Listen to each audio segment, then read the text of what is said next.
Здравствуйте, уважаемые телезрители! В студии Арифа Каба, в эфире еженедельная передача «Вокруг Абхазии».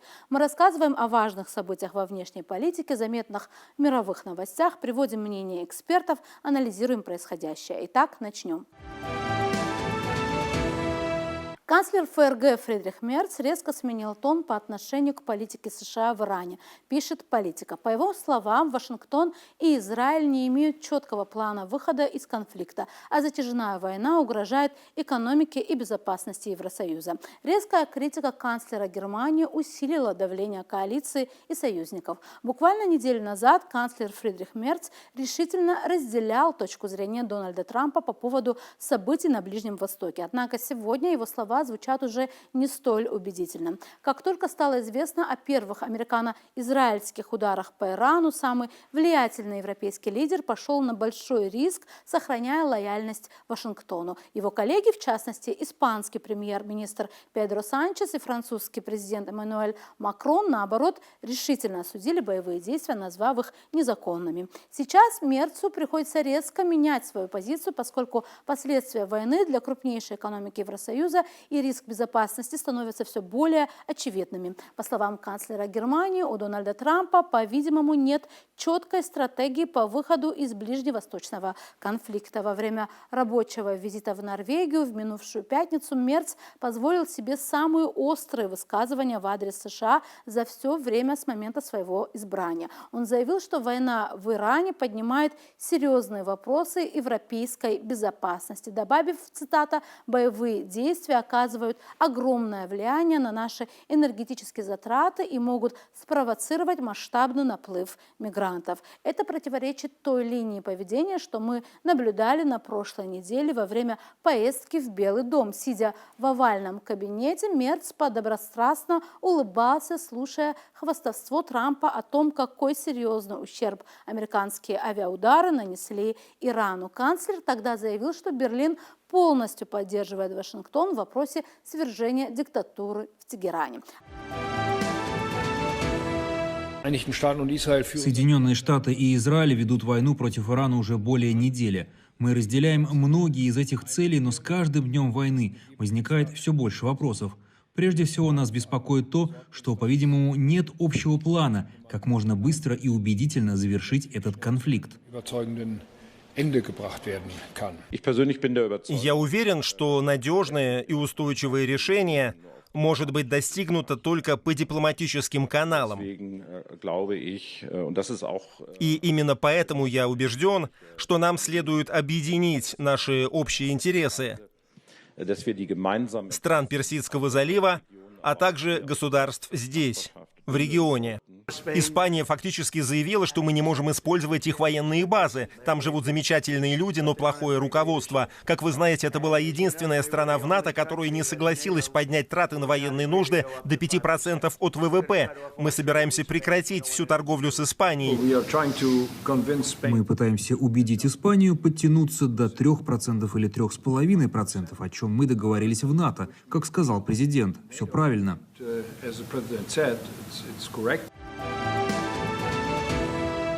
Однако вчера Мерц, похоже, был уже не так весел, ведь вооруженный конфликт не закончится через неделю, а европейские политические интересы оказались под серьезной угрозой. Изоляция Мерца среди ключевых союзников и растущее давление со стороны его левоцентристского партнера по коалиции социал-демократической партии подтолкнули к более жесткой позиции. Мерц все больше опасается, что война с Ираном усугубит и без того серьезные экономические проблемы его страны. Подорванный производственный сектор Германии получит еще один удар из-за резкого роста цен на энергоносители. Вероятно, он также опасается, что поддержка Штатов станет критическим противоречием на фоне заявлений против боевых действий на Украине. Как только начались первые американо-израильские атаки на Иран, Мерц занял весьма противоречивую позицию. На второй день конфликта он открыто сказал, что у Германии есть опасения, что боевые действия затянутся слишком надолго, как случилось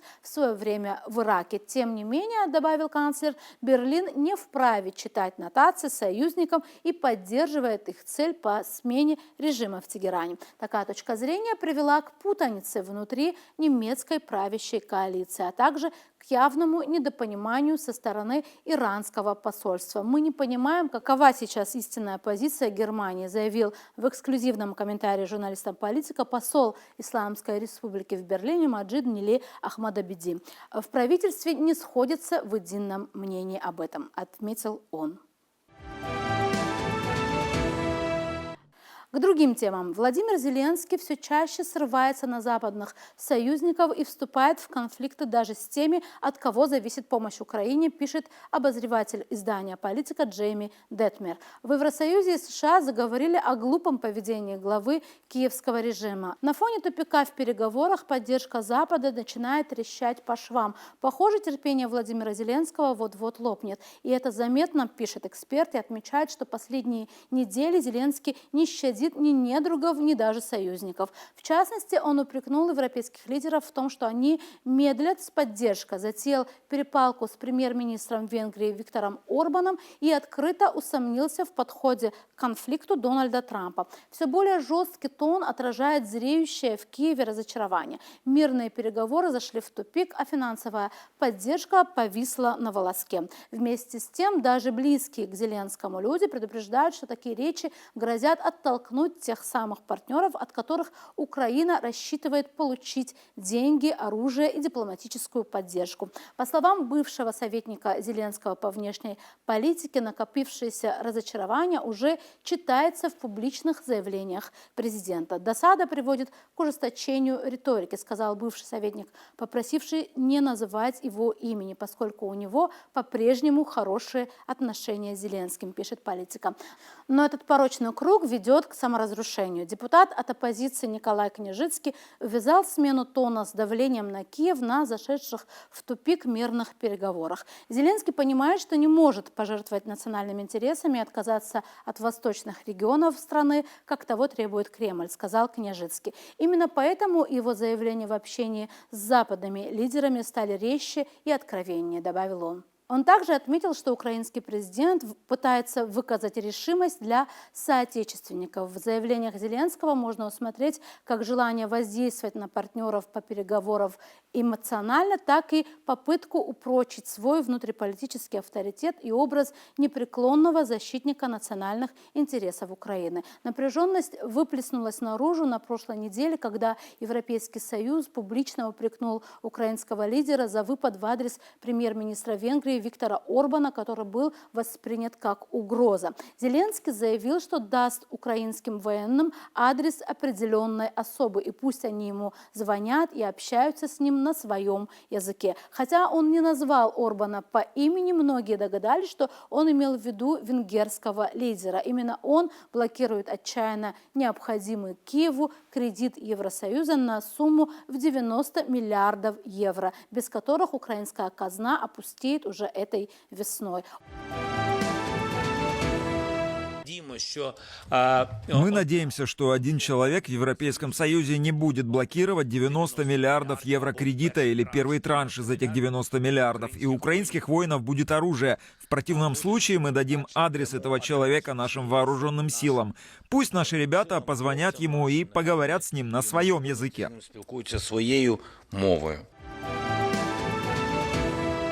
Орбан также разозлил Зеленского тем, что обвинил украинцев в намеренной остановке трубопровода «Дружба», построенного еще в советское время. Помимо Европейской комиссии, которая не смогла скрыть своего раздражения и попеняла Зеленскому за угрозу в адрес члена Евросоюза, его выпады не понравились даже лидерам оппозиции и недругам Орбана в Будапеште. Они опасаются, что Орбан спровоцирует Зеленского на словесную баталию, которая поможет венгерскому лидеру на предстоящих парламентских выборах.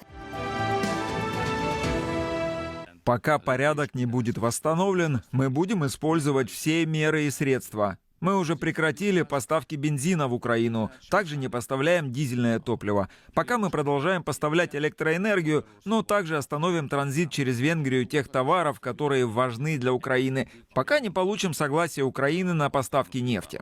Президент европейской страны угрожает убийством премьер-министру государства, члена НАТО и ЕС. Это совершенно новая ситуация в Европе.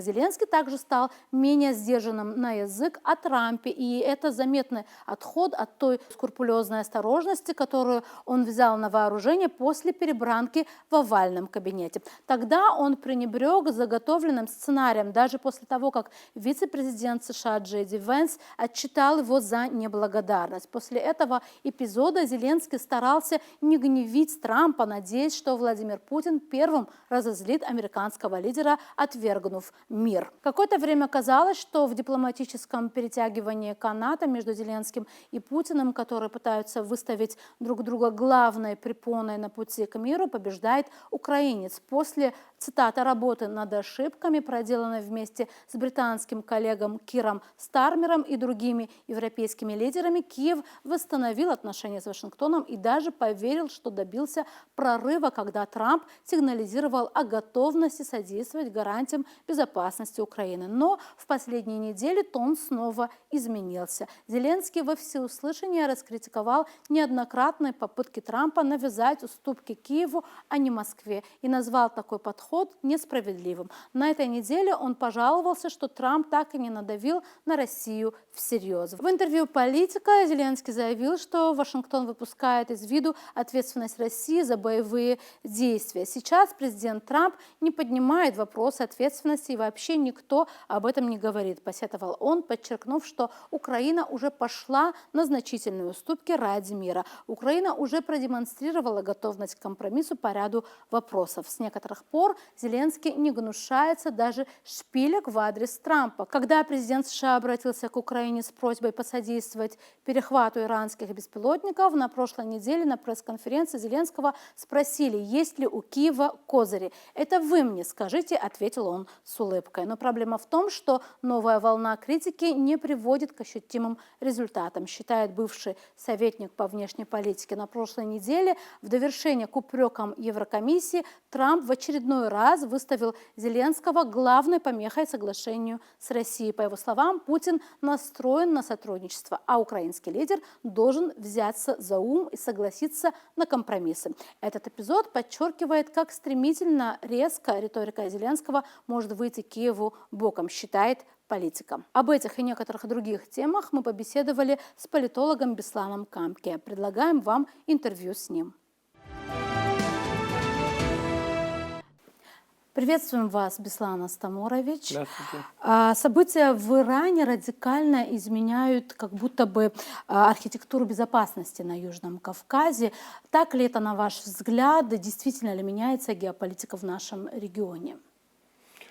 Да, безусловно, меняет и архитектуру безопасности Южного Кавказа и Ближнего Востока. Фактически и Ближний Восток, и Южный Кавказ, они сливаются в одно пространство безопасности через прокси войн, через прокси политических акторов. Вот, оно вовлекается, Южный Кавказ, так или иначе. Ну, во всяком случае, уже дает знать о том, что Иран дает знать о том, что какие бы силы не были сосредоточены на территориях Южного Кавказа, либо на Ближнем Востоке, и откуда будут исходить угрозы, Иран будет наносить удары. То есть фактически потенциально это может стать и страны Южного Кавказа.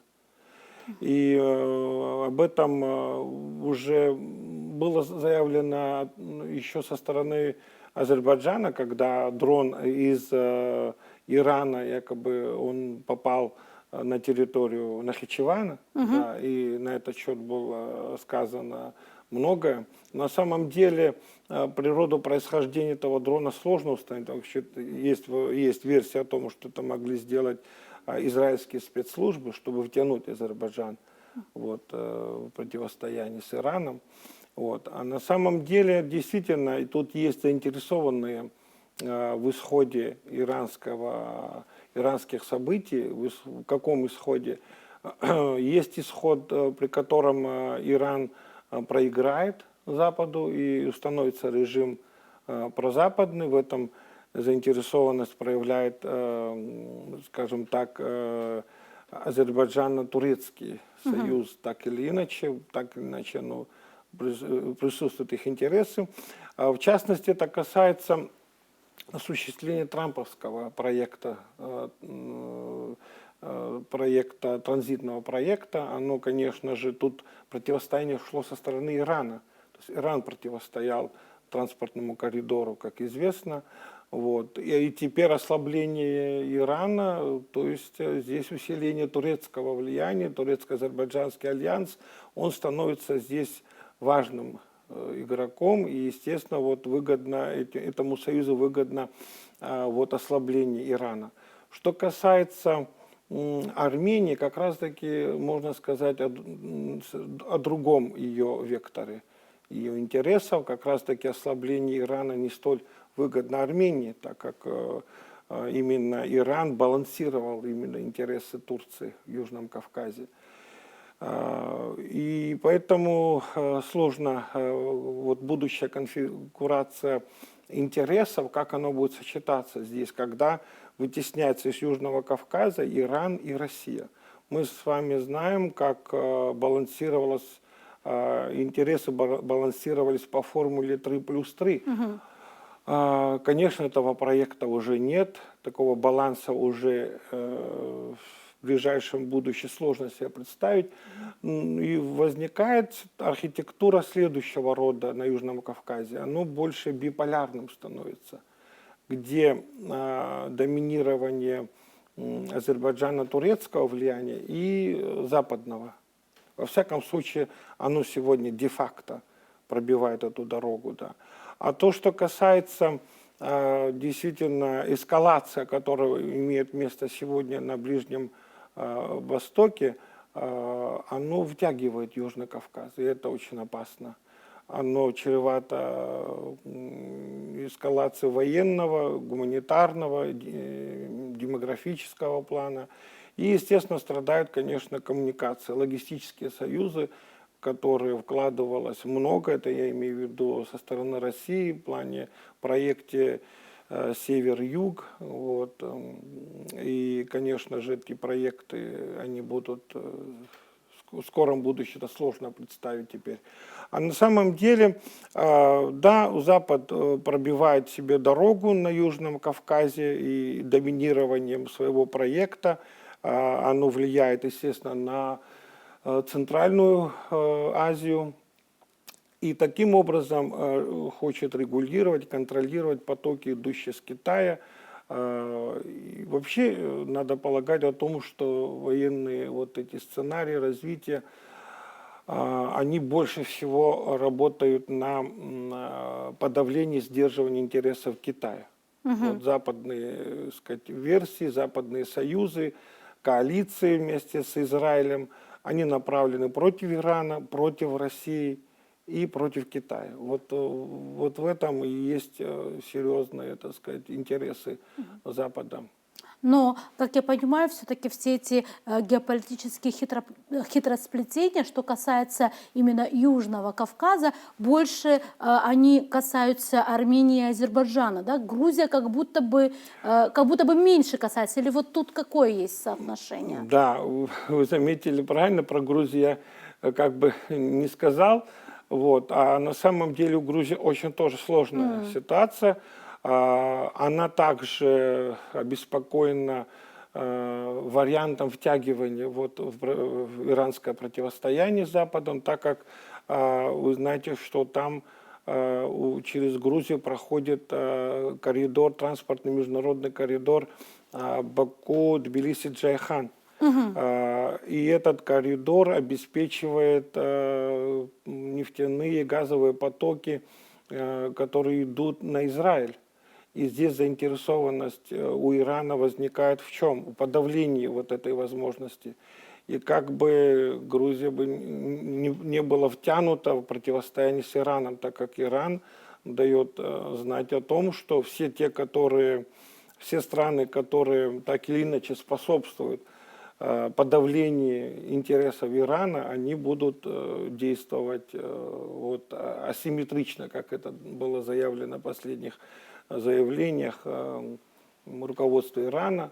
То есть их можно понять как страна, которая оказалась под серьезным бомбардировкой, да, и, в общем, она отвечает асимметрично на эти вызовы. Мы с вами знаем, как она действует в отношении стран Персидского залива, насколько там подавляются военные базы Соединенных Штатов и базы НАТО. В общем, как вынужденная мера. И Иран, доведенный таким образом до состояния отчаяния, оно может и последнее заявление было четко сказано, что Иран не наступает ни на какую страну, лишь только в одном случае, когда из этой страны будет исходить угроза. Это могут быть и страны Персидского залива, и страны Южного Кавказа. По сути, та же тема, но уже немножко с другой стороны. Вот некоторые эксперты высказываются о том, что события в Иране как будто бы дают России преимущество в ее противостоянии с Западом. Но с другой стороны, есть мнение о том, что наоборот, это создание зоны турбулентности у южных границ России. Вот как вы относитесь к этому, вот ваш анализ? Ну, здесь будут правы и те, и другие, потому что, ну, естественно, нарушенная логистика в Персидском заливе, да, естественно, это огромные потоки, как известно, там до 25% всех грузовых потоков нефтегазовых идут через этот залив, и естественно, нефть подорожала за один баррель, уже 120 почти долларов доходит. Ну, конечно же, российская цена на нефть, она, естественно, поднимается. Не только для России, это поднимаются нефти и для Норвегии, и других стран, где нефть добывается. Конечно, некоторые такие преимущества из этого вытекают, но, однако, в долгосрочном порядке, конечно, дестабилизация в Иране, вытеснение оттуда российских интересов, это чревато геополитическим сжатием вот таким вот на южных границах России. То есть я имею в виду на Южном Кавказе, где Россия вынуждена будет усиливать свое присутствие, возможно, и в Абхазии в данном случае, как компенсация. Такое тоже возможно. И в общем-то, порт Очимчире, возможно, станет стратегическим портом. Вот. Ну, а дальше, что я хочу сказать о том, что вообще в долгосрочном такой перспективе данная эскалация, она чревата не только региональной, но и глобальной безопасностью, ущемлением вообще глобальной безопасности, опасности. Оно может быть вызвано и включением в военные действия и ядерного оружия, что вполне, в общем-то, возможно, так как уже Иран неоднократно заявляет, если удары не будут прекращены по Израилю, то оно применит ядерное оружие. Вот. Ну и насчет Ирана тоже можно полагать о том, что она обладает таким потенциалом, который называется грязной бомбой, то есть это обогащенный уран до 60%, она также является орудием массового уничтожения. И вот такого рода эскалация, конечно, оно будет угрожать глобальной безопасностью. Да. Да. Беслан Астамурович, большое спасибо, что пришли и ответили на наши вопросы. Спасибо вам. На этом у нас сегодня все. Будем продолжать держать руку на пульсе событий. До новых встреч в эфире.